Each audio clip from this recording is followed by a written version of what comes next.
Interview झाला आणि आता आपला रिसर्च टॉपिक एक फायनलाइज करायचा आहे, तर त्यासाठी कुठली खबरदारी विद्यार्थ्यांनी घेणं गरजेचं आहे?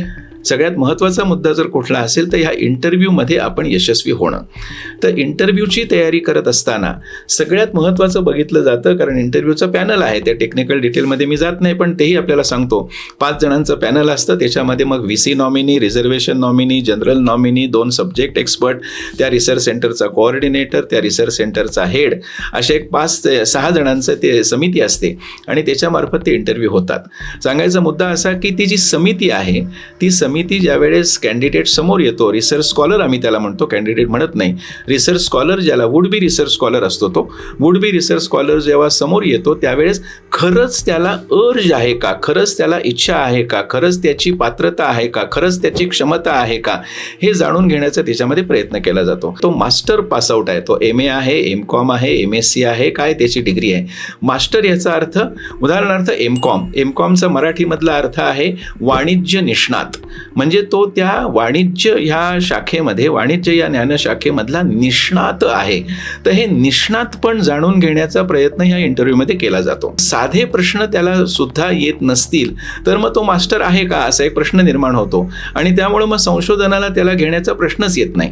त्यामुळे त्याचा जो प्रवास आहे +2, +3 आणि +2, 11वी 12वी, FY SY TY आणि PGची 2 वर्ष, अशी 7 वर्ष त्यांनी त्याच्या ज्ञानशाखेमध्ये इन्व्हेस्ट केलेली आहेत कॉमर्सच्या भाषेमध्ये. तर ह्या 7 वर्षाचा प्रवास या इंटरव्ह्यूमध्ये जाणून घेण्याचा प्रयत्न केला जातो. नंबर 1. नंबर 2, त्याला आत्ताच्या काळातलं ज्ञान किती आहे.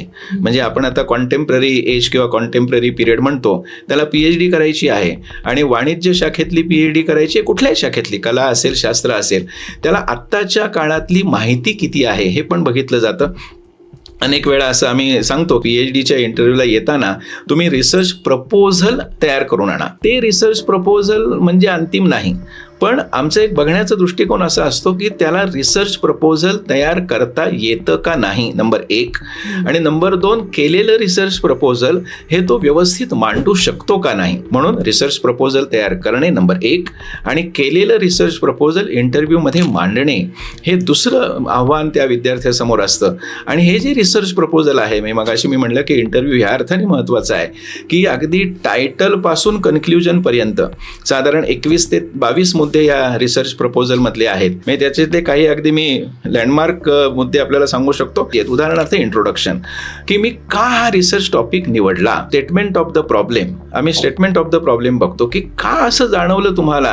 कारण एक लक्षात ठेवा, हा म्हणजे विशेषतः मी ज्या क्षेत्रामध्ये आहे, कॉमर्स हे सोशल सायन्स मधला आहे आणि समाजशास्त्राशी निगडीत जेव्हा एखादा विषय असतो तेव्हा समाजामधला तो प्रश्न आहे का नाही, कॉर्पोरेट सेक्टरचा तो प्रश्न आहे का नाही, बिझनेस सेक्टरचा तो प्रश्न आहे का नाही, इकॉनॉमिक सेक्टरचा तो प्रश्न आहे का नाही, ट्रेडिंग कम्युनिटीचा तो प्रश्न आहे का नाही, असा आपण त्याच्यामधनं विचार करतो. आणि खरंच हा प्रश्न आहे आणि हा भेडसावतो आहे आणि त्याच्यावर काहीतरी कोणीतरी काम केलं पाहिजे, त्याच्यावर कोणीतरी शोध केला पाहिजे, त्याच्यावर कोणीतरी संशोधन केलं पाहिजे, असं ज्यावेळेस कन्व्हिन्स केलं जातं आणि मग ती रिसर्च गॅप जी आहे ती रिसर्च गॅप भरून काढण्यासाठी तो विद्यार्थी सक्षम आहे ना, हे त्या इंटरव्ह्यूमध्ये आम्ही बघतो.